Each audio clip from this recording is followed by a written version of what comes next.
Dulu orang Yahudi itu nanya ke Nabi Muhammad, Muhammad, kok bisa kamu ini keturunan Ismail? Emangnya kapan Ibrahim ke sana? Akhirnya turun ayat. Oh, Nabi Ibrahim pernah mengunjai wa Ismaila. Rabbana taqabbal minna innaka antas samiul alim. Dan ingatlah ketika Ibrahim meninggikan pondasi Baitullah. Berarti Nabi Ibrahim membangun Ka'bah dibantu oleh Ismail. Lalu mereka nanya lagi, terus kok bisa kamu ini keturunannya Ismail? Iya, karena Nabi Ibrahim pernah berdoa gini, Robbana ini askantum min dzurriyyati biwadin ghairi zar'in inda baitikal muharram. Ya Tuhan, sesungguhnya aku telah menempatkan sebagian keturunanku, yaitu Ismail. Ya. Nah, sehingga saya ini keturunan Ismail karena Nabi Ibrahim meletakkan keturunannya, yaitu Ismail di Arab, di Ka'bah itu. Ya, di sekitar Ka'bah air Zam-Zam itu kan, kenapa kok orang-orang banyak menempati? Pertama, tidak ada orang sama sekali di situ. Karena ada air Zam-Zam, akhirnya ada penduduk, yaitu Bani Jurhum setelah Ismail itu. Gitu loh. Nah, terus nanti sebenarnya semua pertanyaan itu sudah dijawab dengan Al-Qur'an. Jadi kalau ada orang sekarang ragu tentang Nabi Muhammad dari Ismail, dari Ibrahim, kalau ragu, sebenarnya pertanyaan itu sudah dijawab di zamannya Rasulullah dengan Al-Qur'an. Makanya ketika mereka gini, wahai Muhammad, dulu kamu kan selama 16 bulan menghadap ke Baitul Maqdis, kiblatnya. Kenapa sekarang kok tiba-tiba pindah? Kan kiblat pertama itu Baitul Maqdis. Akhirnya turun ayat. Oh tidak, katakan Muhammad, kata Allah. Justru kiblat yang pertama itu bukan Baitul Maqdis, tapi Ka'bah. Dengan ayat Inna awala baiti wudi'a linnas bi Bakkah. Sesungguhnya kiblat yang pertama yang dibangun itu Ka'bah. Karena Ka'bah itu yang membangun Ibrahim. Sedangkan Baitul Maqdis menimbal keturunannya Yakub kan. Lebih tua mana? Ibrahim. Ya, wong Yakub itu cucunya Ibrahim. Berarti kiblat yang pertama tentu saja Ka'bah. Karena Ka'bah dibangun Ibrahim, sedangkan Bait Suci yang di Israel itu dibangun oleh cucunya, cucu-cucunya Ibrahim dari Yakub nantinya. Nah, jadi pertanyaan kayak gitu itu mudah. Kita pakai Al-Quran. Karena ini, apa yang sampean tanyakan ini, sudah ditanyakan oleh orang Yahudi. Dijawab dengan Al-Quran. Iya, Masya Allah. Ya, siap. Jadi intinya mereka tidak ingin mengakui saja Pak Ustadz ya, kenabian yang diturunkan dari Bani Ismail gitu. Ya, karena mereka fanatik ke Israel. Seakan-akan mereka tidak mau kalau keturunan dari Ismail itu. Padahal mereka ini kan yang menolak. Tapi kenyataannya di zamannya Rasulullah, orang Israel itu, orang Yahudi banyak di Madinah itu. Ngapain ke Madinah? Mereka beriman, ingin menunggu Nabi akhir zaman yang sesuai di kitab mereka. Makanya ada di dalam Islam itu Al-Hadisus Tsani an Atha ibnu Yasar an Ka'bil Akhbar qala allamani abi Taurata ila sifra wahidan kana yahtimuhu wa yudkhiluhu sunduk. Nah, ini ceritanya gini. Ada orang ini punya punya orang tua, orang bapak, ahli kitab Taurat. Lalu anaknya ini belajar. Nah, setelah belajar ada lembaran-lembaran yang disobek, lalu ditaruh di peti. Falamma mata abi, ya. Kemudian setelah ayahku meninggal, aku penasaran, kata Ibnu Yasar ini. Apa sih dulu yang dirobek itu? Penasaran saya. Mumpung ayahku sudah meninggal, nah saya buka saja. Ternyata ketika dibuka, Taurat yang disobek itu dibaca. Apa tulisannya? Mauliduhu bi Makkah, wa hijratuhu bil Madinah, wa sultanuhu bisyam. Isinya itu. Dia nanti akan ada nabi akhir zaman, lahir di Mekah, hijrah ke Madinah, kekuasaannya meluas ke Sam. Nah, nanti panjang hadisnya itu. Oh, berarti di Taurat ada nabi akhir zaman. Ya, akhirnya beriman dia. Kalau ayahnya dulu disembunyikan itu lembaran itu. Gitu. Oh, Masya Allah. Ya. Jadi banyak orang-orang Yahudi itu dulu. Seperti Ibnu Salam. Ibnu Salam itu rabi, ulamanya orang Yahudi. Oh iya. Karena dia tahu beriman akhirnya masuk Islam. Gitu.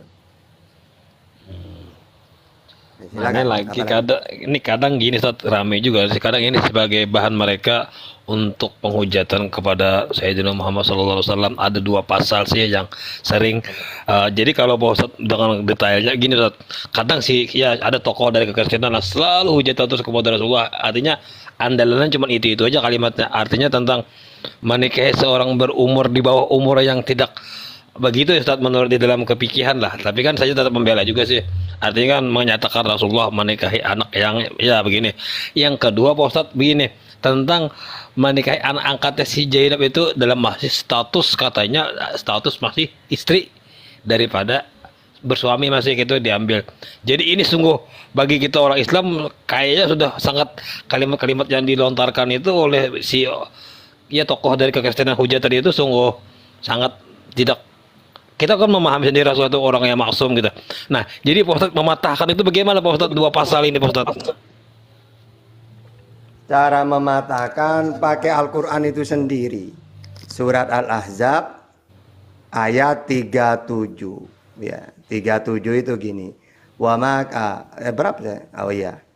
Wa itaqulu lilladzi an'amallahu alaihi wa an'amta alaihi amsik alaika zaujaka wattaqillah wa tufi fi nafsika ma Allahu mubdihi wa tashannas wallahu haqqu an takhsha falamma qada. Nah, ini jawabannya nanti. Falamma qada Zaidun minha wa taron zawwajnakaha likai la yakuna. Nah, ini nanti jawaban juga. Likai la yakuna 'alal mu'minina harajun fi azwajin adiyaihim. Bacanya gini. Dan ingatlah ketika engkau Muhammad berkata kepada orang yang telah diberi nikmat, yaitu Zaid bin Harisah, oleh Allah, dan engkau juga telah memberi nikmat kepadanya.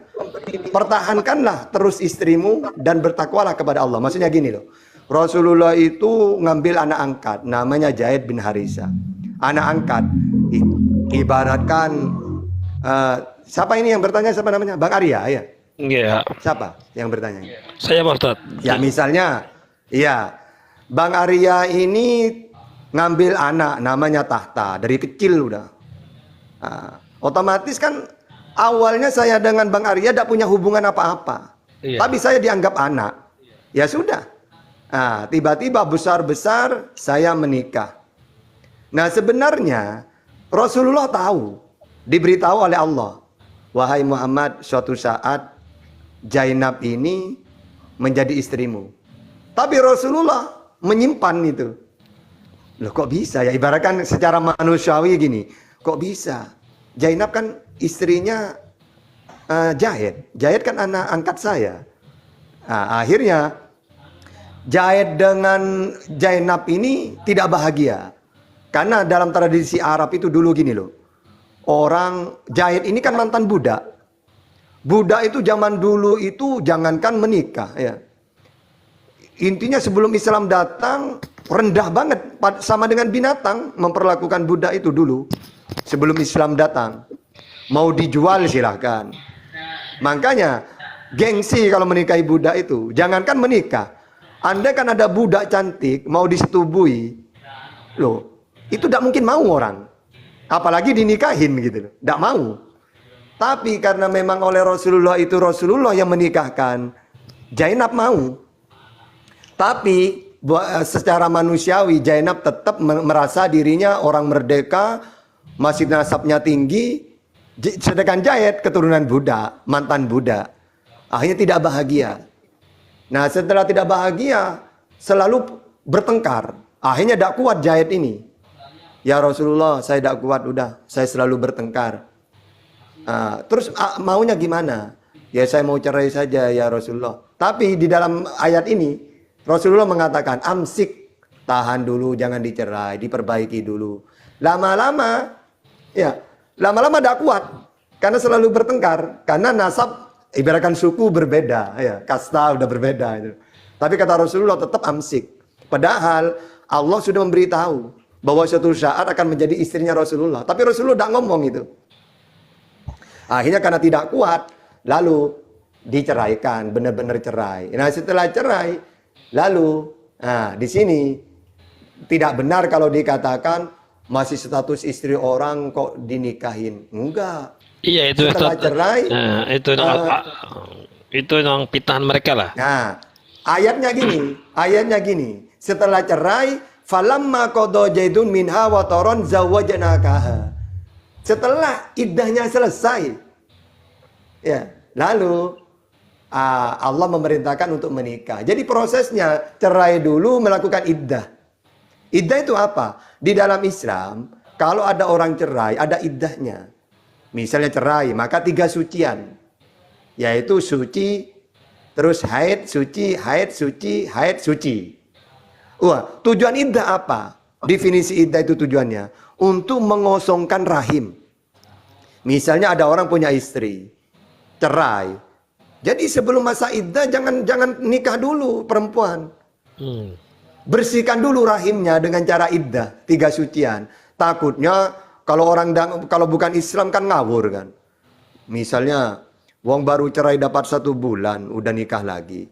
Takutnya ternyata ada benih suami yang pertama gitu loh. Iya, iya. Nah kalau Islam enak, dengan cara iddah itu selesai, dijamin kosong rahim itu. Andai kan dia menikah lagi, hamil, pasti suami yang kedua. Nah, Nabi juga gitu di situ. Ya, pertama, falamma qada Zaidun itu ada iddahnya. Terus apalagi hikmahnya? Likaila yakuna 'alal mu'minina haraj.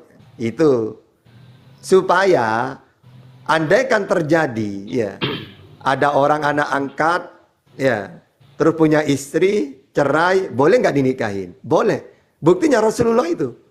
Loh, kalau ada orang nanya gini, itu kan menantunya. Loh, menantu orang anak angkat. Kalau Iya, zaman benar. dulu kan gini, bagaimana hukumnya menikahi menantu? Ya nggak boleh.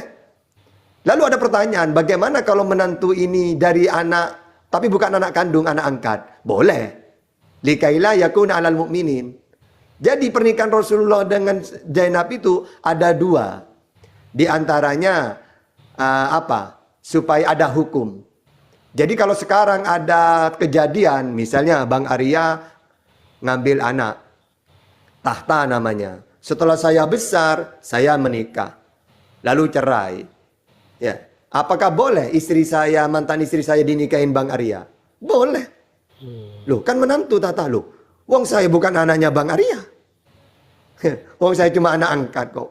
Aslinya tidak ada hubungan apa-apa. Gitu. Yang nggak boleh itu kalau anak kandung, karena ada hubungan. Gitu. Terus pasalnya kedua Pak Ustadz, tuduhan Rasulullah menikahi kalimat mereka sih memang kasar Bang, pedofil gitu. Nah membantahkan itu lagi Pak Ustadz gimana Pak Ustadz? Membantahnya gini. Jadi jangan disamakan zaman dulu dengan zaman sekarang. Di zaman dulu itu apalagi ajaran Islam, perempuan dan laki-laki boleh menikah kalau sudah balik. Karena kalau sudah balik ini bebas dia. Contohnya ya orang tua menafkahi anak, yang wajib itu sampai anak balik. Sebenarnya kalau anak ini sudah balik, orang tua tidak wajib sebenarnya. Karena dia sudah mampu untuk menghidupi dirinya sendiri. Sehingga nikah pun boleh dia. Makanya coba, kapankah di dalam Islam orang itu boleh nikah? Perempuan dan laki-laki. Kalau sudah balik. Nah sekarang, tahta balik itu sejak kapan? Baca fikih. Kalau laki-laki ihtilam. Keluar mani, mimpi basah.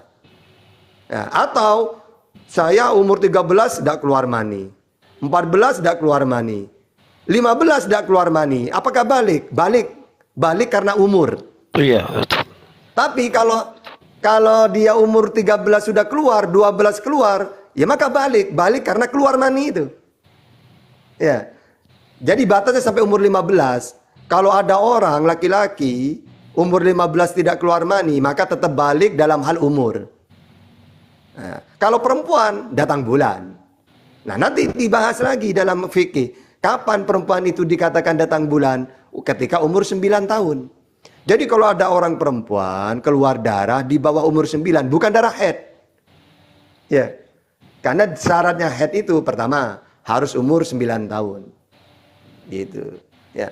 Nah, sehingga orang zaman dulu kalau sudah balik dinikahkan. Dan ingat, banyak tentang riwayat Nabi itu ibaratkan Misalnya ada yang mengatakan umur 6, 9, itu ibaratkan tunangan, tidak kumpul satu rumah.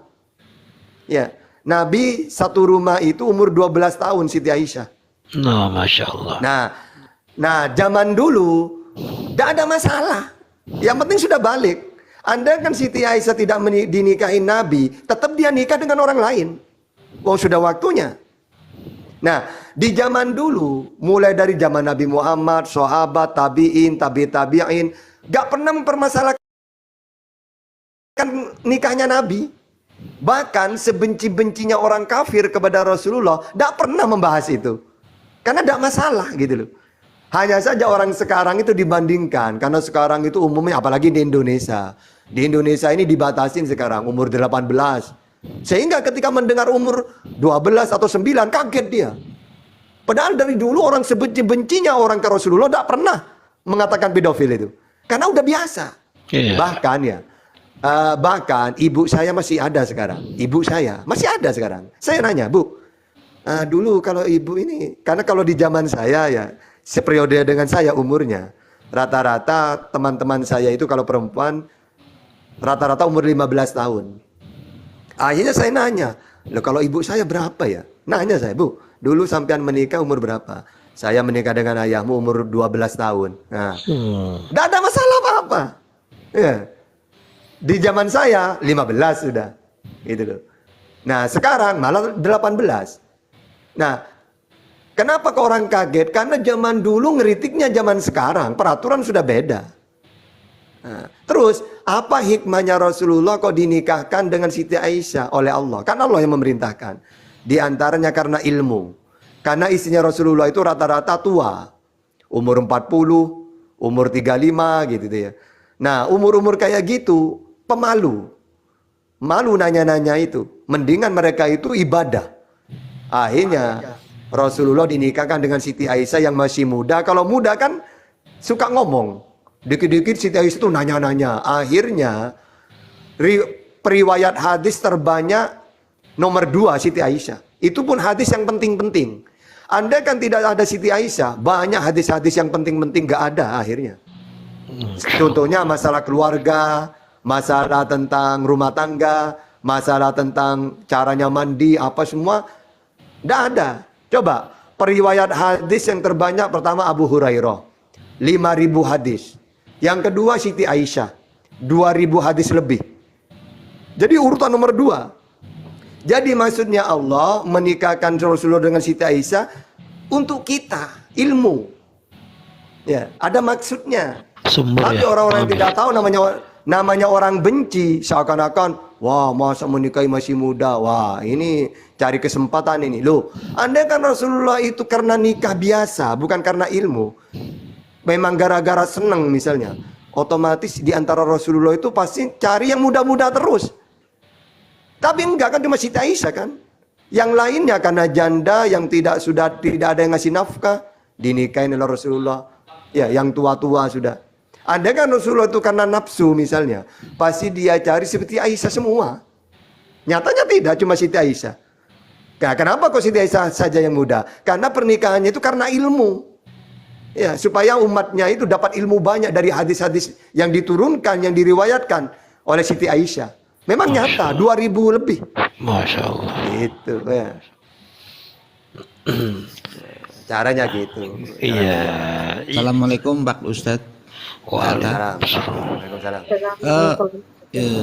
Saya mau tanya ini Pak Ustadz Tata, masalah sanad dan perawi. Maksud sanad sandaran yang bagaimana, dan perawi itu dari siapa ke siapa?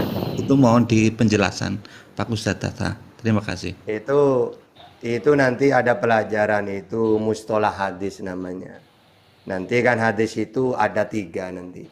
Ada hadis sahih, hasan, dhaif. Sama dengan Quran itu. Quran yang kita baca itu ya itu. Tapi nanti ada qiraah sab'ah. Berarti kalau kita bahas kitab qiraah sab'ah, ya harus tahu sanad-sanadnya. Ya. Sama dengan hadis. Hadis sahih itu yang mana nanti syaratnya ada 5, dikatakan hadis sahih. Di antaranya sanadnya bersambung, tidak sad, tidak kemasukan ilat, sifatnya adil dan dobit. Nanti kalau kurang di B itu menjadi hasan. Ya. Kalau kurang lagi di bawahnya doif. Doif nanti terbagi banyak. Doif itu ada puluhan. Ya. Ya intinya harus tahu mustalah hadis. Sama dengan kiro'ah sab'ah. Tahta kan kiro'ah yang terkenal itu ada 2. Hafiz dan waros. Nah itu gimana itu tahta? Ya kalau kamu belajar itu harus tahu imam-imamnya. Imam kiro'ah sab'ah itu ada berapa? Ada 7. Misalnya Ibnu Amir, Ibnu Kasir, Asim, Abu Amr, Hamzah, Nafi, Al-Kisai. Nanti ada kiro'ah masyhur. Atau kiro'ah sad nanti. Ada tambahan lagi imamnya. Abu Ja'far, Ya'qub, Khalaf. Nah kalau kita bicara tentang waros, berarti Nafi nanti. Nafi itu imam kiro'ah sad. Masya Allah.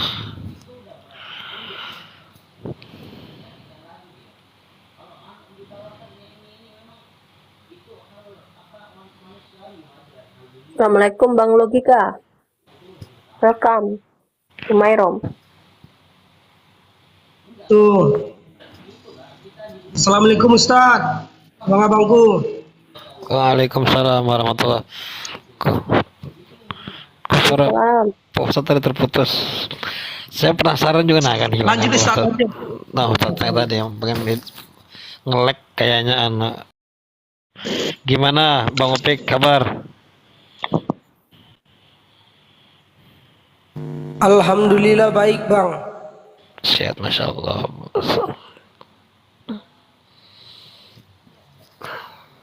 Masya Allah. Iya. Luar biasa nih. Ustaz Hatta udah turun? Iya turun dari atas sebenarnya saya luar biasa.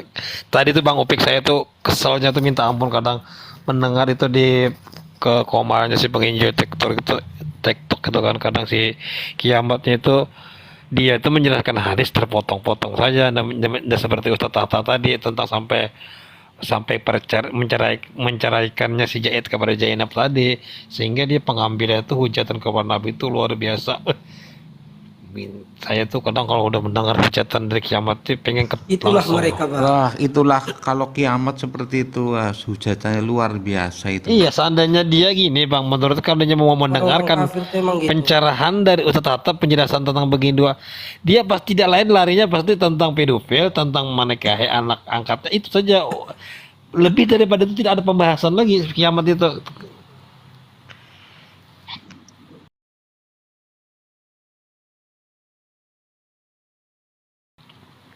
Itu kan udah jelas Bang. Apa yang dikatakan Ustaz Tahta tadi, poinnya adalah permasalahan menikahi Aisyah di umur segitu itu tidak ada pernah jadi masalah sepanjang masa, nggak pernah lah. Itu karena umum pada waktu itu. Dan betul Ustadz bilang tadi bahwasanya seluruh para istri Nabi itu pilihan Allah semua, bukan atas kehendak dia gitu loh. Rasulullah tuh pernah loh Bang ditawarkan oleh orang-orang kafir Quraisy, ya, wahai Rasulullah jangan wahai Muhammad jangan kamu berdakwah, silakan apa yang kamu minta. Kamu mau jadi raja, kamu mau jadi penguasa, akan kami jadikan kau seorang pemimpin. Kami mau harta, kami kasih kau harta sehingga kau akan menjadi orang terkaya. Wanita, kami kumpulkan wanita-wanita cantik yang ada di sini, kami serahkan semua kepadamu. Tapi apa kata Rasulullah? Tidak. Begitu loh. Itu kan sudah terlihat sebenarnya Bang, bahwasanya Rasulullah itu bukan seperti yang mereka pikirkan gitu. Tapi ya kalau nggak gitu nggak orang-orang kafir namanya Bang. Iya. Itu ya mereka saya sebenarnya kayak kiamat dan yang lain-lainnya itu kayaknya unsur untuk diskusi untuk menambah wawasan tuh nggak ke situ dia ngarahnya untuk menjadikan bahan pengetahuan, tapi tujuannya untuk menghina, menghujat, membikin memang kayak diorganisir untuk membuat permusuhan di antar beragama dan menimbulkan kebencian kayak narasinya itu memang kayak dibikinkan begitu. Iya, maka saran saya memang termasuk saya pribadi Bang. Gitu, Bang Zuma, tengoklah orang-orang yang udah berpengalaman. Mereka memang bukan apa gitu. Karena mereka tahu di situ itu hanya menambah dosa bagi mereka dan bagi kita. Gitu. Karena kalau kita udah tahu seperti itu wataknya dan kita masih mendekat, itu yang salah kita sebenarnya gitu. Saya pribadi itu nggak muncul lagi di beranda saya Bang. Karena saya blokir gitu loh. Iya, saya juga blokir Biarlah Bang. itu urusannya bersama Allah. Tapi ada yang lain,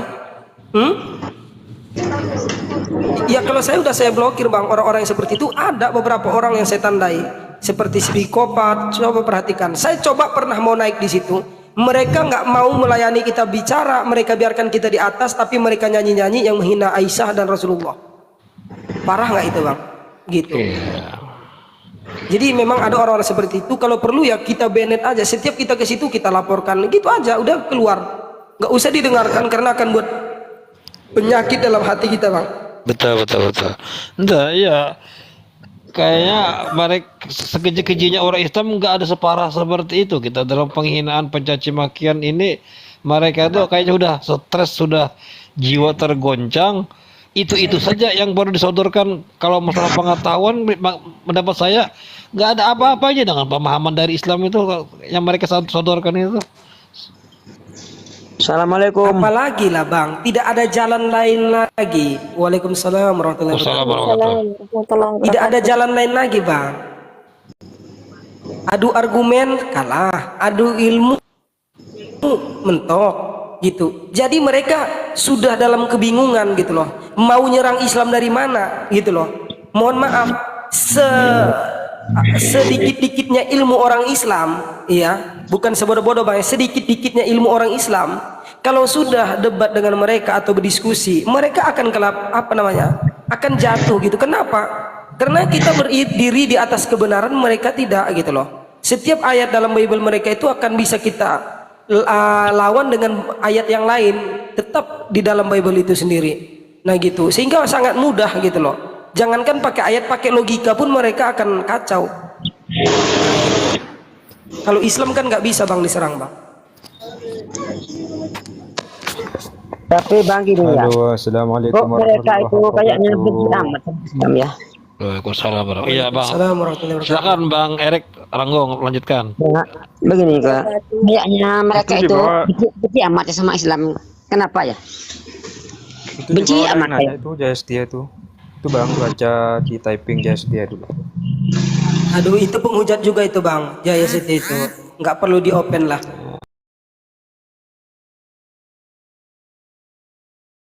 Yang mana pernah dia berani naik gitu loh. Dia kata gini, Allah adalah nama atau sebutan. Adakah dalam memperkenalkan diri sebagai Allah kepada Muhammad? Adalah innani anallahu la ilaha illahu. Quran surah Toha ayat 14. Sungguh aku ini adalah Allah. Di sini Allah menegaskan. Apa kata Allah? Sungguh aku ini adalah Allah. Tidak ada Tuhan selain aku. Allah tegaskan di sini. Maka sembahlah aku dan dirikanlah sholat untuk melihat aku. Tapi itu udah sering dia dengar bang. Itu udah sering ayat dia dengar, tapi mana pernah dia mau apa itu gitu. Iya bang, kebanyakan banyak Nanti nanya bang gak usah dalil, dibahas. sedangkan Oh kitab- itu dia orang yang udah kehabisan akal juga. Iya.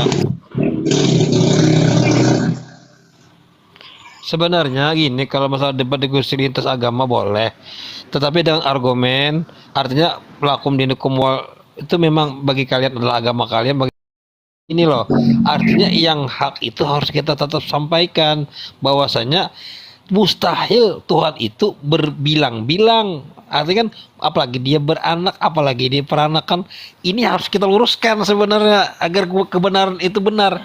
Jadi tetap sampai kapanpun akan kita benarkan bahwasanya esanya Allah tidak mungkin setara dengan segala sesuatunya. Ya. Nah itu yang dimaksud dengan Quran surah Al-Kafirun tadi bang. Itu ada konteksnya. Asbabul nuzul turun ayat itu jelas. Di mana orang-orang kafir itu menawarkan, wahai Muhammad, maukah engkau? Karena orang itu udah putus asa bang. Udah dalam keputusasaan orang-orang Yahudi, orang-orang apa pada waktu itu. Maka mereka mengatakan, wahai Muhammad, maukah kau ya menyembah Tuhan kami sehari dan sehari pula kami menyembah Tuhanmu. Nah Bang di Erik, situ baru Rasulullah mengatakan di mute dulu Bang Erik sebentar. merah. Oh ya suaranya agak apa bang. Nah di Lanjut. situ bang. Jadi turun asbabul turun ayat itu jelas bukan berarti membatasi kita untuk mu agamamu untuk agamaku, bukan seperti itu. Jadi ada konteksnya dia gitu loh. Jadi ayat itu tidak sembarangan kita ucapkan gitu. Kalau begitu nggak perlu ada diskusi. Itu akan bertentangan kalau kita memakai pemahaman seperti itu, maka akan bertentangan dengan ayat yang lain. Bukankah Islam ini adalah amanah? Islam ini harus kita sebarkan kepada seluruh manusia, kan gitu. Iya. Nah kadang Nah, begini. pemahaman yang benar itu adalah saat mereka meminta kita, udahlah, orang itu dalam keputusasaan.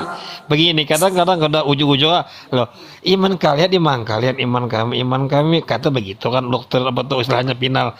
Tapi kita tetap sampai kapanpun pembahasan masalah ketauhidan tentang Allah yang Maha Esa ini harus tetap karena inna dina indallah Islam ini harus ditegakkan. Nah, jadi ini harus artinya perdebatanku tetap jalan, artinya ya tadi dibilang kadang kalau diponis kadang begini dan begitu lakum dirokum mulyadin tadi. Nah, jadi yang harus diambil lagi, mungkin diberi pencerahan lagi mungkin dari Bang Logika, nanti Bang Utot Hatta juga untuk lebih kuatnya lagi lah. Silakan lanjut. Iya. Sapa dulu lah, Os. Ini ada tamu kita mungkin, Kak. Os. Saya follow ya, Kak ya, Kak Os. Ini yang dibawa Ustadz Tahta juga. Utot Hatta lagi ya, Ustaz. Iya ya. Gini saya aslinya mau Masya nanya Ustadz Allah. Oh, Tahta akun dari yang kemarin satunya. tuh. Cuman gak ada kesempatan gitu loh. Kemarin tuh lagi Itu rame-rame Tata makan. ada kok. Ini Ustaz Tata di bawah. Ya silakan Bang, langsung Bang. Ya, Iya, halo iya. Ustadz Tahta. Cek. Ya, Assalamualaikum warahmatullahi wabarakatuh. Masya Allah. Waalaikumsalam. Akun mau lagi ternyata. Waalaikumsalam warahmatullahi wabarakatuh. Masya Allah. Ustadz kulit warnanya. Sudah ada sudah. Kami beri dan itu yang cuma sabung kesempatan beri ini. Silakan Bang. Halo. Ya gini, di kitab Sulam Taufik itu di bab riddah Ustaz. Kan riddah itu ada 3. Riddah fi'li, riddah qauli, riddah i'tiqadi. Sedangkan ini dalam bab riddah fi'li kayaknya. Di situ disebutkan contoh apa? Salah satu contoh dari riddah fi'li itu begini. Menuangkan air dalam botol sambil membacakan lafaz wa ka'san dihaqo. Itu alasannya dikatakan murtad itu bagaimana Ustaz? Kalau murtad itu ya makanya dalam Sulam Taufik dijelaskan banyak orang tergelincir. Dia tidak merasa kalau dirinya murtad. Padahal sangat rawan nih. Makanya terbagi 3 nanti. Aqwal, af'al, i'tiqad. Ustaz, boleh Yang Ustaz tanya itu- putus barusan punya saya. Hah? Gimana? Jelas Ustaz, lanjut. Iya. Yang banyak Lanjut, itu Ustaz lanjut. akwal ya. Ucapan. Di antaranya menghalalkan yang haram atau mengharamkan yang halal. Misalnya ada orang, kenapa kamu tidak sholat? Kenapa orang sholat tidak wajib? Ini murtad udah. Atau mengkafirkan saudaranya yang muslim. Misalnya, siapa? Hai Ayu, kafir. Maka kekafiran itu kembali kepada yang mengucapkan. Jadi tidak boleh mengkafirkan orang yang muslim gitu. Maka barang siapa yang mengkafirkan saudaranya yang muslim, maka kekafiran itu kembali kepada dirinya. Itu murtad dalam hal akwal, ucapan. Gitu. Jadi kita kalau kita belajar Sulam Taufik tentang bab riddah, itu bahaya ternyata. Banyak orang-orang itu tergelincir. Ya, makanya kalau orang itu tidak mau sholat, kenapa tidak sholat? Tahu lah ya, kok malas saya ini. Mudah-mudahan dapat hidayah. Berarti belum murtad dia, karena dia masih mewajibkan sholat, hanya saja dia malas gitu. Tapi kalau gini, kenapa kamu tidak sholat? Kenapa sholat tidak wajib? Berarti dia menantang Allah. Udah tahu sholat itu wajib menurut Allah, kok dia mengatakan tidak wajib? Murtad nih. Ya, nanti secara luasnya di Sulam Taufik nanti. Itu pelajaran anak-anak kalau di desa-desa itu. Masih kelas 4 ibtidah. Maksud saya begini, di situ ada tertulis suatu contoh, satu menuangkan air ke dalam botol, membacakan lafaz wa ka'san dihaqo. Itu alasannya kok bisa dibilang murtad, itu maksudnya gimana Ustaz? Ya, habis ini saya jelaskan dulu diantaranya. Ini saya mau ngisi token dulu, karena HP saya itu tidak bunyi pegesernya, tiba-tiba mati lampu. Ini sudah datang ini anunya, nomornya. Saya isi dulu ya. Siap Ustaz, insyaallah barakallah ya. Bukannya Ustaz ya, soalnya nanya ke ustadz-ustadz lainnya, nggak ada ini, maksudnya masih masih didiskusiin dulu di ntar kalau ada apa namanya pertemuan apa gitu, soalnya belum ada jawaban gitu loh. Ntar kalau ada jawaban kasih tahu saya bang ya gitu, tolong. Dan saya Iya. tuh Ustadz Tata dan Ustadz Wafi aslinya, cuman saya kemarin nggak dikasih kesempatan sama Ustadz Wafi.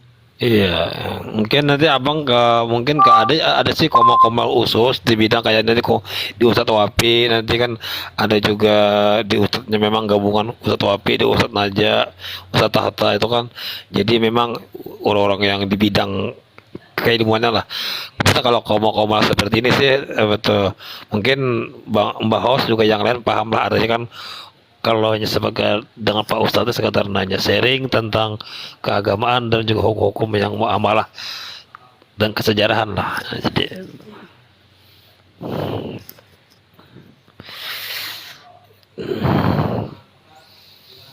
ya lanjut Bang Logika, tentang fenomena sekarang ini gimana perkembangannya Bang Logika?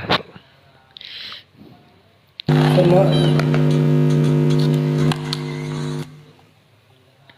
Fenomena apa bang nih bang? Artinya gini Bang. Sedap apa ini? Gini Bang, maksudnya kan di Islam itu namanya harus kita gini Bang ya. Saya sebenarnya gini, saya mungkin semua saya harapkan sih netizen di bawah. Artinya di dalam kita keislaman ini tidak ada loh yang seperti seburuk-buruknya orang Islam itu tetap Islam terbaik bagi Islam Muslim lainnya gitu nah. Jadi dan harus kita adakan namanya islah, tabayyun atau bagaimana itu tetap kita utamakan lah.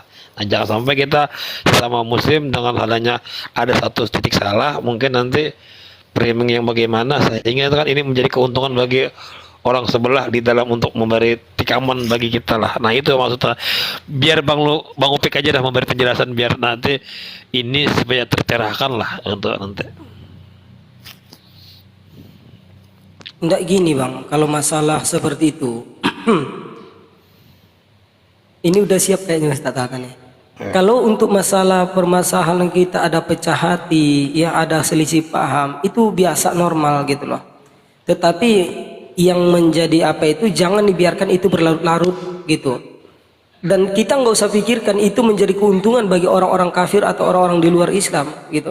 Nggak bakalan gitu loh. Iya. Nanti mereka juga kalau mereka memanfaatkan itu mereka nggak akan dapatkan celah gitu. Karena apa? Kalau di dalam Islam, kalau kita memang ada permasalahan, ya baik permasalahan hati, ini itu selisih paham, ada khilafiyah perbedaan, yaitu tadi perlunya kita duduk bersama, kita musyawarahkan, kita bicarakan. Iya. Nah, seperti itu. Nah, setelah itu ya kita serahkan selebihnya kepada Allah Subhanahu wa taala. Gitu. Itu sih Bang, gitu. Islam itu indah. Jadi tidak ada masalah yang tidak bisa diselesaikan, tidak ada masalah yang yang rumit gitu, tetapi orangnya lah yang rumit sebenarnya. Gitu. Intinya selagi kita masih mau duduk bersama untuk dibahas, insya Allah semua akan selesai. Lanjut Abangku. Iya siap. Jadi Pak Ustadz gini saat kita kan sebagai pemula nih, mana kok Pak Ustadz? Oke lah, saya mental mungkin beliau masih, kan jaringan beliau agak merah tadi kan. Oke.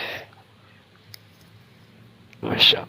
Gini Bang, gimana sih Bang kita agar menyatukan sama visi dan misi kepada kita sama-sama ini kan kita namanya kan sekarang pertempuran dilihat kita di bidang debat ini kan semakin hari kayak semakin gimana warna-warninya tuh kadang rame gitu lah, bertambah pola-polanya. Nah jadi untuk menyikapi ini gimana Bang Upik untuk kita sebagai Cuman satu Bang. Iya.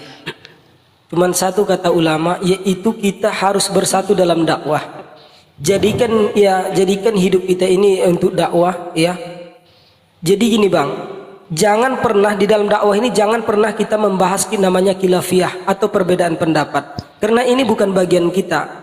Itu selagi yang dibahas ini, yang perbedaan ini bukan masalah tauhid, bukan masalah akidah, ya kita biasa-biasa aja gitu loh. Sebagaimana ya ada yang mau ikut Imam Syafi'i, Hambali, Maliki, Hanafiyah, silahkan, tidak ada yang jadi masalah.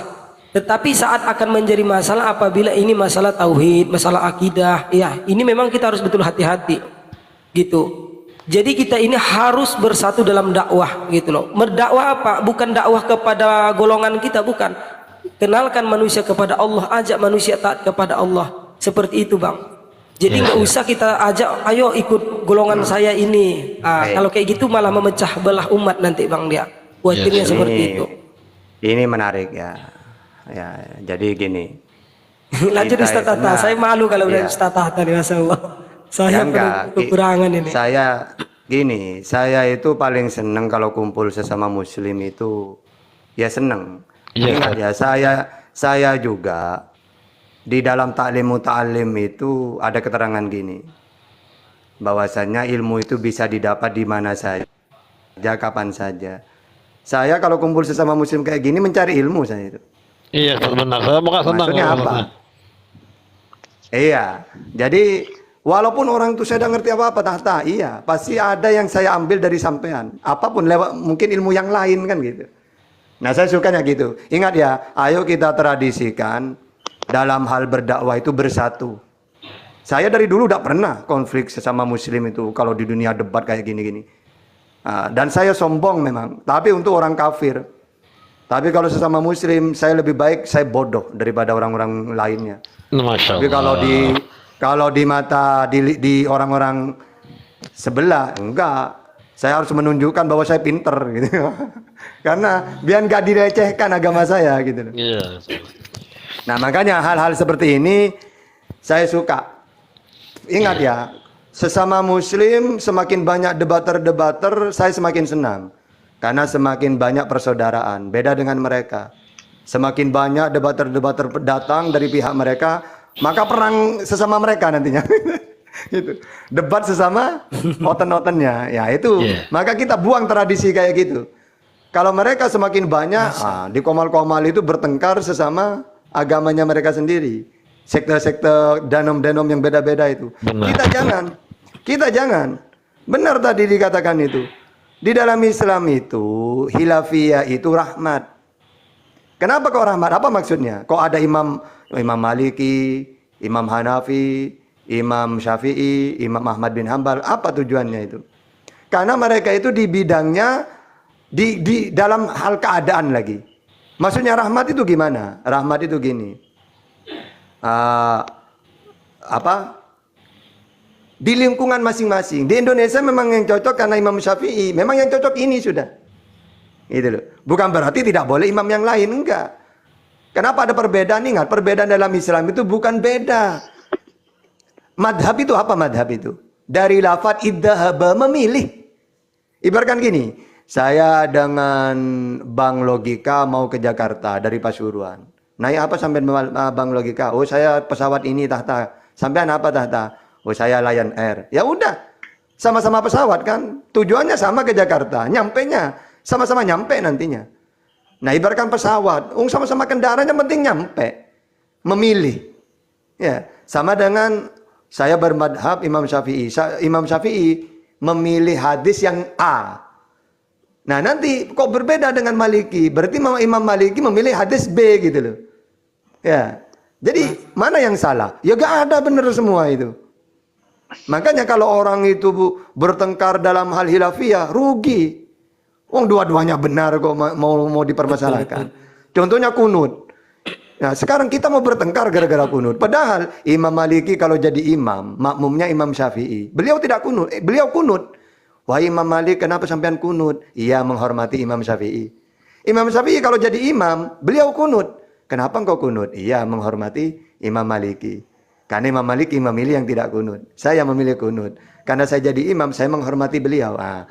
Imamnya saja kompak kok kita yang mau bertengkar coba. Nah, makanya benar tadi itu. Perbedaan dalam Islam itu tidak harus berdialog, tidak harus ngotot-ngototan. Dua-duanya benar, ngapain? Ya, memilih kok. Ya, sama dengan gini. Saya contohkan biar kemudian hari kita kalau ada perbedaan itu saling menyanjung. Kamu siapa? Imam Maliki, Tahta. Wah, Masya Allah, luar biasa. Sampai siapa Tahta? Imam Syafi'i. Masya Allah. Gitu. Bukan malah, kamu ini, salah kamu ini. Loh, Kok bisa menegur orang yang luar biasa coba? Gitu. Saya Jadi, pernah dengar gini Ustaz. iya. Gimana? Coba nanti Ustaz koreksi, mana tahu ada keapaan Ustaz ya. Gini, saya pernah mendengar seorang ulama Ustaz kan dari India. Beliau itu mengatakan seperti ini tentang tentang khilafiyah tadi. Jadi memang seorang dakwah itu, pendakwah atau seorang dai itu memang harus berwawasan luas kata beliau. Termasuk tadi masalah khilafiyah ini jangan pernah sentuh. Politik salah satu lagi, karena ini ya boleh berpolitik tapi jangan pernah dibahas. Kenapa? Terkadang perbedaan itu kan membuat kita terpecah belah kan Ustaz. Nah gitu. Jadi beliau itu pernah menarasikan seperti ini Ustaz. Seandainya ada satu orang alim, satu orang berilmu tinggi, ingin menyatukan seluruh umat manusia dalam satu mazhab kata beliau, maka apa kata beliau? Itu tidak akan pernah terjadi. Bukan cuman tidak terjadi, seandainya pun itu terjadi, maka Allah Subhanahu wa taala tidak akan pernah ridho kata beliau. Nah, awalnya saya terkejut Ustaz. Kok bisa begitu? Kan gitu. Menurut saya bagus gitu, padahal belum tentu kan gitu. Nah, dilanjutkan oleh beliau. Kenapa? Karena apa? Allah Subhanahu wa taala ingin setiap gerak-gerik Rasulullah sallallahu alaihi wasallam itu terpelihara sampai hari yang telah Allah janjikan. Dan Allah ingin setiap sunnah-sunnah beliau itu ingin terjaga sampai hari yang telah Allah tentukan. Maka seandainya ada satu orang alim ingin menyatukan seluruh umat manusia dalam satu mazhab, contohnya kita satukan dalam mazhab Imam Syafi'i, hilangkan itu Hambali, Maliki dan Hanafi, maka itu tidak akan pernah terjadi. Kenapa kata beliau? Karena sesungguhnya kita sudah zolim. Kenapa kita zolim Ustaz? Karena kita kasih contoh nih, di Indonesia saja ada dua yang paling besar, yaitu tentang NU dan Muhammadiyah. Yang NU pakai sholat subuhnya pakai kunut, yang Muhammadiyah sholat subuhnya enggak kunut. Yang NU mereka punya dasar, punya dalil yang sanadnya sampai ke Rasulullah. Orang Muhammadiyah juga begitu, mereka punya dalil yang sanadnya sampai kepada baginda Rasulullah SAW. Jadi kata beliau, seandainya kita hilangkan yang tiga ini tadi, berarti kita seluruhnya itu sholat pakai kunut, maka kita sudah zolim. Kenapa kita zolim? Karena kita sudah berani-beraninya menghilangkan satu sunnah Nabi, yaitu sholat subuh tanpa kunut. Jadi Rasulullah pernah sholat pakai kunut? Pernah juga tidak. Jadi pada intinya kita ini sama-sama menjaga sunnahnya baginda Rasulullah SAW. Dua sunnah dalam waktu yang bersamaan. Orang Muhammadiyah menjaga sholat sunnah tanpa kunut, orang NU menjaga sholat subuh pakai kunut. Jadi intinya pada umumnya kita sama-sama menjaga. Disinilah pentingnya kita saling menghargai. Begitu. Nah itu bagaimana tanggapan Ustaz? Mana tahu saya salah gitu kan? Karena memang pernah saya dengar demikian. Gini, memang ya menarik ya. Makanya saya itu kan ketika Tata Muhammadiyah dengan NU gimana? Loh, biasa dua-duanya. Karena gini, Anda kan Indonesia tiada dua ini, ya tidak akan sebesar ini. Karena ya, antara Kiai Ahmad Dahlan dengan Kiai Hasyim Asy'ari itu, mereka bersaudara kok. Gurunya sama di Indonesia. Lalu karena dua-duanya cerdas, disuruh mondok keluar ke Timur Tengah. Bareng mereka. Pulangnya bareng juga. Sama-sama mendirikan organisasi karena sesuai dengan zamannya, keadaan. Ya, kalau tidak ada Muhammadiyah, Kiai Ahmad Dahlan, maka nanti universitas, rumah sakit, saya orang-orang non-muslim nantinya. Terus, apa gunanya NU? NU menjaga kepesantrenan. Coba, makanya ribuan itu. Di Pasuruan aja ribuan pesantren itu. Anda kan tidak ada itu. Coba, sedangkan Islam tersebar itu karena ilmu ustadz-ustadz. Sedangkan pesantren mencetak ustadz. Kan gitu. Jadi dua-duanya itu luar biasa. Nah orang yang tidak tahu seakan-akan, wow saya NU saya. Yang satu, saya Muhammadiyah, membanggakan. Padahal kalau saya membanggakan dua-duanya. Karena kalau kita lihat dari nasab, ya, mulai dari Kiai Ahmad Dahlan bin Abdul Fattah bin Abdul Aziz bin Abdullah bin Maulana Ishaq. Terus nanti siapa? Hasyim Asy'ari juga gitu. Ya Muhammad Hasyim Asy'ari bin Abdullah bin Wahid bin Abdul Halim. Ya.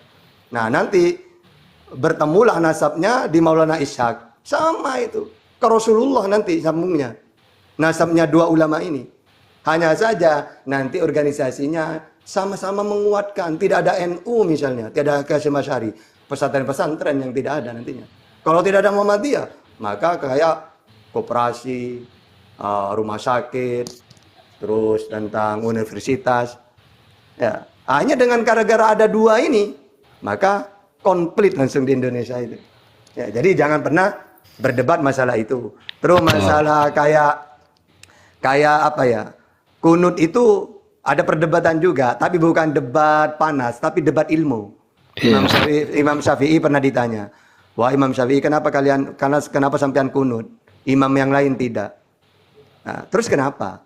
Kan Nabi cuma melakukan minimal 1 bulan kalau nggak salah. Apa kata Imam Syafi'i? Ingat ya, apalagi Nabi melakukan 1 bulan. Anda kan melakukan 1 kali saja, maka kesunatan itu sampai hari kiamat. Kecuali Nabi melarang. Nah, makanya harus tahu kelebihan Imam Syafi'i itu, pertama, dia tidak mau menyanyiakan pahala. Yang kedua, dia madhab yang berhati-hati. Contohnya, tidak menyanyiakan pahala. Ada kunut, kan buang-buang waktu kalau menurut kita itu seakan-akan. Hasilnya sudah selesai gara-gara kunut, apa? Tambah lama sholat. Seakan-akan kan gitu. Tapi kalau Imam Syafi'i, dengan adanya kunut nambah pahala gitu loh. Nah terus maksudnya Imam Syafi'i itu berhati-hati apa? Contohnya tentang menyentuh istri. Imam yang lain tidak batal. Imam Syafi'i batal. Apa alasannya? Pertama, karena istri itu bukan mahram. Gitu loh. Coba yang menyentuh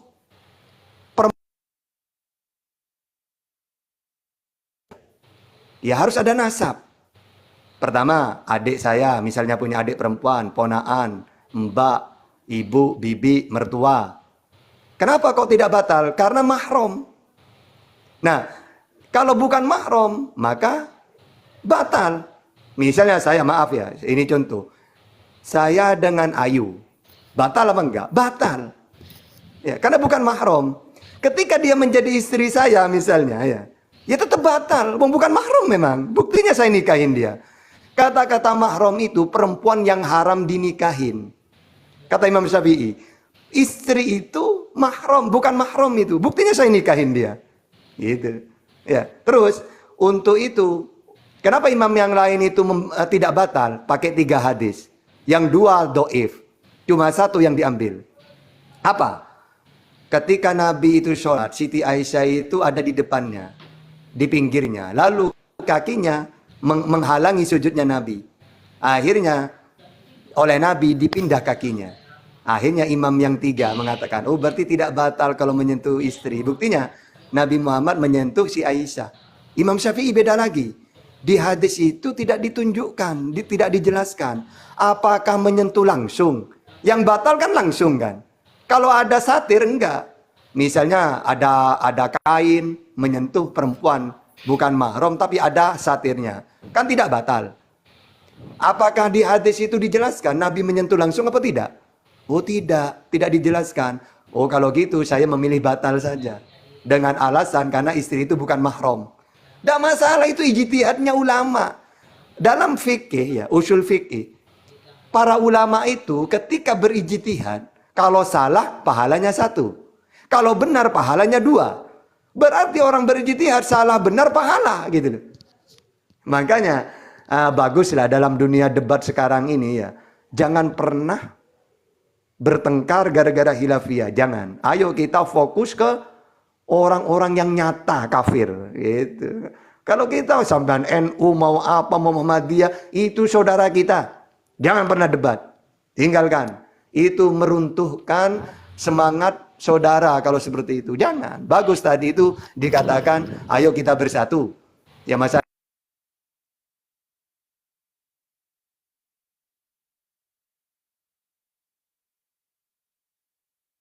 lanjut. Tapi Kalau dengan Ustaz, si A bagaimana Ustaz? Berat. Kalau dengan si A bagaimana? nah itu ya juga gini Ustaz, tolong Ustaz lebih detail arti takiyah karena gini Ustaz, saya sering Dibantu tap-tap ya, biar Iya. jaringannya nggak rungkat. Dibantu tap-tap semuanya. Wah. ya Ustaz gini Ustaz, Saudara yang bawa. takiyah mereka ini maksudnya global loh Ustaz. Artinya kan saya bingung, mereka ini kolaborasinya bermacam-macam unsur, hampir disatukan di lini-lini macam-macam begini Ustaz. Jadi gini Ustaz, bingung saya dengan takiyah dengan mereka kaum Syiah ini. Dibilang Syiah ya Yahudi ya dibilang Oten, kadang dibilang Sunni atau bagaimana? Bingung Ustaz. Iya. Jadi gini ya. Intinya gini, orang Syiah itu terbagi 4 dulu. Terbagi 4. Yang pertama itu malah parah yang pertama. Assalamualaikum. Wah, ini Ustadz Kuy. Waalaikumsalam. Udah, Waalaikumsalam. saya udah mau Belum ngomong kepada berangkat juga. Belum berangkat juga. Belum, masih di bandara ini. Oh, Masya Allah. Mudah-mudahan selamat sampai tujuan ya. Amin, amin. Tat. Ustaz. Waalaikumsalam warahmatullahi wabarakatuh. Waalaikumsalam.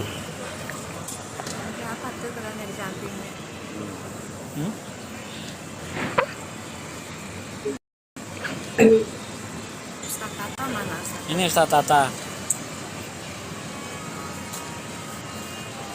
Lanjut, lanjut. Siapa, Ustaz? Kajiannya dilanjut. Saya dengerin. Lanjut, Ustaz Tata. Ya intinya gini. Makanya kemarin itu pernah ribut-ribut tentang ada orang-orang kayak Syiah. Alhamdulillah sekarang aman lagi seperti sejak kala lagi ya. Karena dulu kami yang saya kenal dulu ya, Ustaz Tunggul, Ustaz Sugi. Dari dulu debat-debat itu aman, tidak pernah bertengkar, tidak pernah konflik, tidak pernah saling sikut-sikut, gak ada.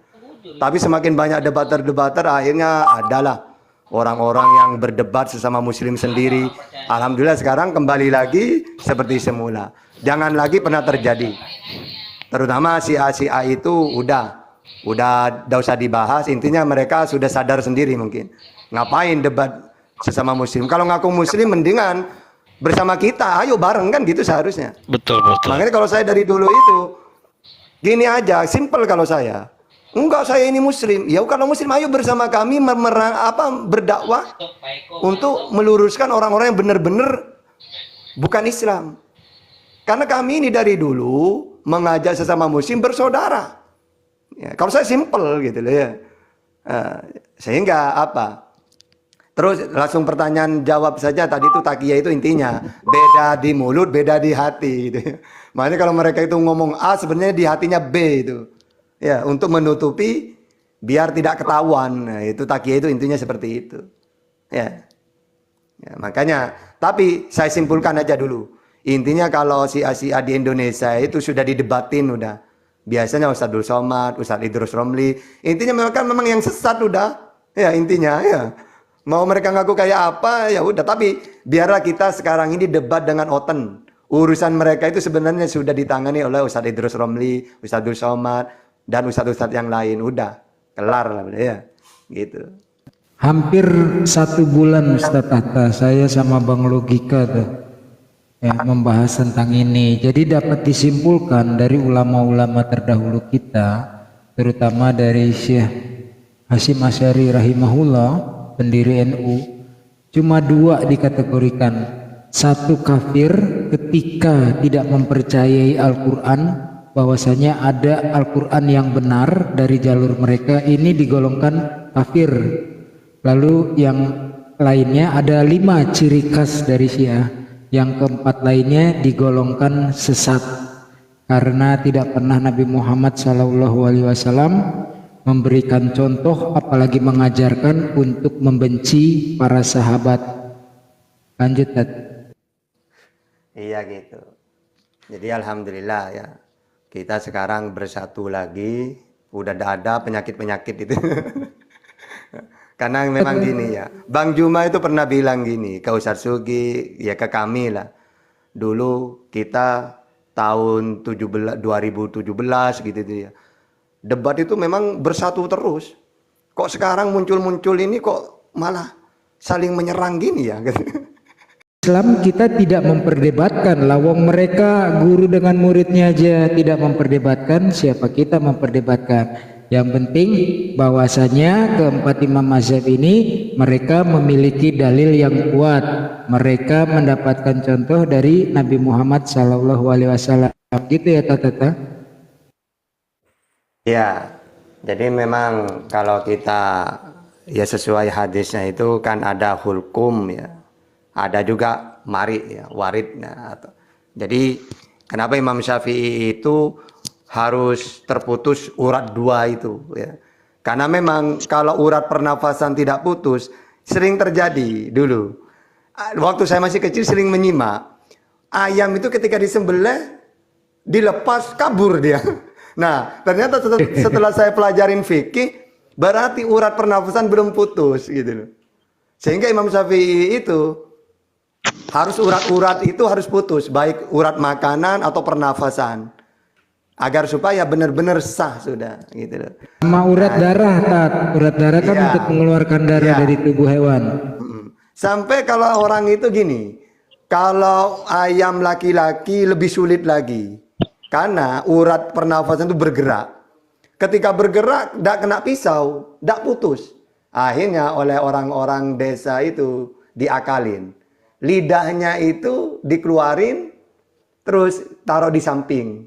Dijepit dengan itu cucuknya, apa cucuk? Paruh. Iya. Sehingga katanya, kenapa digituin? Iya, biar tidak bergerak-gerak urat pernafasan. Karena kalau bergerak, takut tidak kena pisau, tidak putus, biasanya lama matinya, kasihan. Gitu, diantaranya. Makanya, Masya Allah saya lihat dari dulu, udah berapa tahun ya, tentang Ustadz Unggul ini, beliau di bidang debihah. Ya. Fikih debihah itu yang penyembelihan. Dulu saya pernah kursus, supaya paham. Nah, karena tidak diamalkan, kalah ilmu saya dengan Ustadz Unggul. Padahal saya itu bukan hanya fikih, langsung dipraktek, bukan praktek. Di samping fikih juga ada satu buku khusus untuk debihah. Fikih debihah namanya. Sampai kursus saya itu. Begitu juga kursus masalah haid. Tapi hilang. Karena saya tidak mengalami haid. Saya kursus haid di Sidogiri itu ya 3 kali itu. Hilang semua sekarang itu. Kenapa kalau hilang? Nggak Karena pernah tidak mengalami. pelajari tuh, Tat. Karena saya nggak ngalami, ngapain saya pelajari? Nggak pernah ngalamin Ustadz, kemudian nggak ada istri juga. Iya, debihah itu ya gitu. Oh iya, tapi nanti penting Sampai Tat, saya pelajari lagi. Jadi kalau istrinya bertanya, panjenengan bisa jawab. Masa nggak bisa jawab?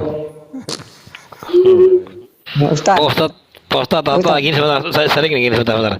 Pak Ustadz Tata gini, ada ramuan-ramuan Pak Ustadz yang sering dikonsumsi masyarakat kita lah, khususnya obat alternatif lah. Itu ada kadang-kadang janin binatang apa itu sejenis anak kijang atau gimana, pelanduk atau gimana yang difermentasi dengan itu dikonsumsi, maksudnya itu bagaimana Ustadz menurut syariat fikih Pak Ustadz? Ya tujuan apa? Ya kalau memang karena gini, obat-obat di rumah sakit pun rata-rata kalau kita teliti ya tidak halal. Tapi tidak semuanya. Tapi kalau sudah menjadi obat, tidak masalah. Begitu juga kalau kita minum obat untuk obat, syaratnya tidak ada obat yang lain. Ya, kalau masih ada obat yang lain tidak boleh masih. Ya. Tapi Dan itu mengenai sudah terjamin. anak kijang itu, Tat, saya pernah lihat di tukang jamu. Nah, saya tanya, Bang, beneran ya sama gue, nggak usah bohong loh. Ternyata janin anak kambing, bukan anak kijang. Karena kan nggak mungkin, berapa banyak tuh penjual jamu memiliki anak kijang. Kijangnya aja cuma ada di kebun binatang baru lahir Ragunan. gitu. Baru lahir apa gimana? Bukan janin, janin. Jadi ketika disembelih dia sobek perutnya. Ini kan bukan tergolong menjadi kita memakan atau mengkonsumsi bangkai, Tat. Haram nggak hukumnya, Tat? Enggak, gini Halal, loh. halal. Dalam fikih itu gini, ya sembelihan janin itu mengikuti sembelihan ibunya, induknya. Ya, coba tanya ke Madu itu di Kalau fikih itu anak-anak betul, itu. iya, ada, betul. Betul. Jadi kalau sudah, iya tabe itu ikut. Jadi kalau kita menyembelih ayam, kambing, kok dalam ada janinnya, dimakan saja. Lo kan disembelih tata, lo ikut tabe kepada ibunya. Iya, betul ingat saya. Di sini ada lagi Ustadz. Itu difermentasi pakai alkohol itu Ustadz. Kenapa? Alkoholnya haram lah. Iya, Berbulan-bulan dia itu masih bentuknya kayak janin gitu. Entah untuk apa lah itu. Yang haram. Obat. Yang haram alkoholnya Bang Topik. Iya, saya tahu Bang maksudnya Tadi sih itu. obat Untuk kuat, apa Tat. tujuannya? Saya rasa Ustaz Tata perlu juga tuh minum itu obat kuat soalnya. Iya, nanti kirim. Nggak perlu, nggak fungsi.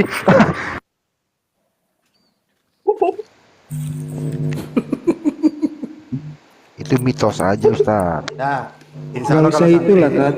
kalau Pakai santri itu ramuan Madura aja Tat. Ramuan Madura paten Tat. kata guru saya kalau santri-santri itu kuat katanya. Iya, ada bacaannya, terus ada jamu Madura, wis komplit. Pak Ustadz, begini ya. Kalau ayam Pak Ustadz kita tembak, bagaimana Pak Ustadz? Ayam itu gini, ada namanya soid. Apa soid apa? Berburu. Di fikih itu ada bab berburu. Berburu itu hewan yang liar. Maka baca bismillah. Nah, kalau masih bisa ditangkap, ya jangan. Jadi ada bab berburu itu. Pakai anjing boleh. Tanya ke Bang Mado itu. Tapi Masalahnya saya begini, syaratnya dilatih dulu anjingnya. nggak ayam kampung Pak Ustadz tidur di pohon, nggak bisa nangkapnya, lalu kita tembak. Halal apa enggak? Iya ada itu. Kurang Kalau kerja. nanti masuk ke bab agak ibaratkan berburu ya tidak apa-apa kalau berburu. Tapi ingat ya, kenapa kok ada fikih, ada bab berburu? Karena memang orang zaman dulu itu kan hewan liar. Gir, ya tidak mungkin bisa wong liar itu. Akhirnya Betul, Tat. dengan cara berburu gitu ya. Itu Waktu ada saya beler Tat, jadi ketika berburu misalnya dengan panah, tombak atau modern pakai senapan berburu. Nah, ketika melihat hewan buruannya itu sudah diucapkan basmalah. Jadi ketika terlontar anak panah atau tombak atau peluru itu sudah dianggap halal atau sah dengan mengucapkan basmalah ketika mengarahkan kepada hewan buruan. Tetapi perlu diingat, Anda harus seorang pemburu, di mana hewan buruannya untuk makan diri sendiri atau dibawa pulang dengan keluarga atau Anda jual di pasar. Hukumnya menjadi haram ketika hanya untuk hobi. Nah, misalnya nembak buat hobi nih, seneng gagah-gagahan. Walaupun hewannya itu dikasih ke penduduk misalnya, penduduk yang makan itu sah atau halal karena kan nggak tahu. Tapi orang yang cuma sekedar iseng itu nggak boleh. Sifatnya harus benar-benar Anda pemburu untuk kehidupan Anda. Itu yang saya belajar Ustaz. Standby. Iya. Tapi ini lagi yang gini, banyak. Ustaz. Enggak Mau gini nanya. dulu, Bang Logika. Oke, ya Gini dulu. lanjut. Yang banyak keliru lagi ini lagi hati-hati ya. Caranya menyembelih itu harus ada hayatul mustaqirroh. Jadi kalau ada ayam ditabrak mobil jangan disembelih. Tidak boleh. Karena ayam itu walaupun tidak disembelih akan mati itu. Kecuali ayam penyakit. Kan kadang-kadang ayam di kampung itu tiba-tiba sakit, nunduk-nunduk itu ya. Itu tidak apa-apa disembelih. Karena ayam itu tidak tahu kapan matinya. Hayatul mustaqirroh itu gini loh. Kalau ada ayam ya ditabrak mobil. Oh, akhirnya kayak najak-najak dia mau mati. Oh, masih ada nyawanya, cepat disembelih. Tidak boleh itu. Karena ayam itu walaupun tidak disembelih akan mati dia. Nah, ini juga perlu diketahui ya, gitu. Iya, Tat. Berarti nggak boleh dimakan lagi Ustaz ya? Iya, gitu. Itu kalau bab dzabihah itu nanti banyak lah ya, keterangan-keterangan. Tapi begini Pak Ustadz, tapi begini Pak Ustadz, kan ada yang ngomong kan gini ya, katanya kalau nyembelih binatang itu katanya kan nggak boleh mengucapkan Bismillahirrohmanirrohim. Kan artinya kan dengan nama Allah yang betul nggak Ustadz? Itu biar jadi cocok, diganti Bismillahirrahmanirrahim. biar cocok dengan kenyataan. Ibaratkan gini, kenapa surat At-Taubah tidak boleh baca Bismillahirrahmanirrahim? Karena isinya ayat perang. Masa Allah itu maha pengasih lagi maha penyayang, isinya perang-perang, mana pengasihnya? Seakan-akan gitu. Sama dengan gini, saya mau menyembelih ayam, Bismillahirrahmanirrahim, kata ayamnya. Katanya Rahman Rahim, kok saya disembelih? Nah, seakan-akan tidak cocok kan? Akhirnya cukup Bismillah. Jangan Bismillahirrahmanirrahim. Sama dengan coba surah At-Taubah. A'udzubillahi minasyaitonirrajim, bara'atum, langsung tidak usah Bismillahirrahmanirrahim. Karena isinya ayat perang. Perang itu kan Allah itu kasih. Sedangkan ayat Taubat perang-perang. Perang itu membunuh. Kan gitu. Ya makanya kalau ditanya, kenapa surat Taubat tidak baca bismillah? Ya biar cocok dengan isi pembahasan. Kenapa menyembelih tidak baca bismillahirrahmanirrahim? Ya biar cocok. Allah itu kasih, maha pengasih penyayang. Sedangkan menyembelih itu membunuh nyawa. Akhirnya cukup bismillah dengan menyebut nama Allah. Bismillahi wallahu akbar. Bang Madu. Yuk sampai Aduh, Ustaz Tunggul. Mengenai kasih dan sayang, kita nih nggak dikasih dan disayang nih. Yang disayang hostnya cuma Ustaz Tahta 34,5. Aku cuma 16 sih. Enggak. Jadi itu kasih Bang. sayang itu dari hostnya cuma buat Ustaz Tahta. Ustaz Tunggul Gimana tadi ini? itu. Nggak ada rasa kasih sayang hostnya. Tunggu dulu Aku biar nggak salah makanya paham. males naik karena nggak disayang sama hostnya. Itu gini tadi itu bahas nikah. Tata kapan mau nikah? Iya sebentar lagi. Boleh nggak saya ngirim hadiah? Kata Pak Haji Tony yang kemarin dengan Bang Handi mau berangkat haji, saya dikirim dari Madinah loh ini. Amin. Insya Allah umroh tat. Hadiah perkawinannya Amin, berdua amin. umroh. Amin. Kabul. Amin. Berkat Rasul. Nah, ini Pak Ustadz, ini sering terjadi setiap hari Pak Ustadz, yang kita lihat kadang kan ayam-ayam yang dijual pagi itu kan ayam ras lah. Itu ini Pak Ustadz, penyembelihannya itu kadang sendiri, dia kadang main cepat set itu kan kejar proyek itu per ekor mungkin gajinya berapa, upahnya. Nah gitu menurut hukum Islam bagaimana Pak Ustadz? Ya kalau yang penting dia baca bismillah, terus dia potong, ya. Tapi kan dia sendiri kan tidak pegang kepala set kadang ada pisaunya. Ya tidak masalah. Walaupun sendiri. Ya, udah. Orang minta bantuan itu kan biar tidak sulit. Ya coba Ustaz Tunggul, gimana Ustaz Tunggul? Ya, saya punya sahabat orang Madura. Itu dia langganan kami dari SD sampai SMA, kemudian saya pindah. Nah, kalau beli ayam, ini semua tukang sate Madura ya, dia datang ke pasar, dia sembelih sendiri untuk meyakinkan halalnya hewan sembelihan. Jadi dia bukan jual barang makanan yang haram, harus halal. Itu orang Madura tuh hebatnya, sate Madura. Lalu kemudian ketika saya di negara luar, ya saya punya sahabat juga berbisnis, khusus dia ayamnya ayam halal. Jadi dari ayam hidup kemudian digantung di mesin. Nah, dia nanya sama mufti di sana, karena nggak mungkin sehari bisa minimal 10.000 hewan disembelih dengan mesin, kan berjalan tuh gitu ya, mesinnya bergerak. Kalau dia baca Bismillahirrahmanirrahim 10.000 kali, kan nggak mungkin, capek, melelahkan dan tidak efektif. Jadi berdasarkan dia tanya-tanya kepada mufti di sana. Jadi ketika mau menyalakan mesin, berdoa kemudian mengucapkan basmalahnya itu sebelum mesin dinyalakan dengan niatan untuk memotong 10.000.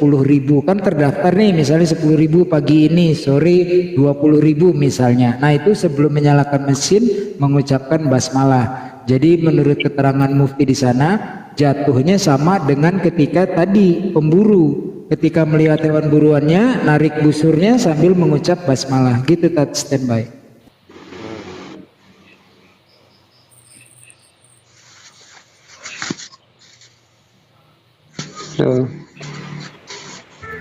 Daripada sepi, saya tanggapin komentar Ustadz Tunggul tadi. Saya nggak bisa komentar juga Ustadz Tunggul, soalnya takut dihampirin saya sama Ustadz Tahta, nanti musuhan gitu.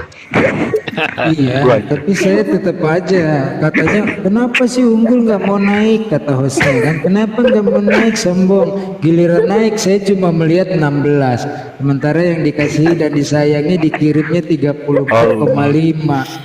No comment Ustadz. Jadi Ustadz Tahta Di kapan hostnya deh? tidak ada rasa kasih sayang sama kita. Masya Allah. Pak Ustadz ini apa ya makanannya Pak Ustadz? Masya Allah, anak keturunan ulama besar juga. Karena keilmuan beliau ini padat, singkat, terukur dan cepat dipaham. Apa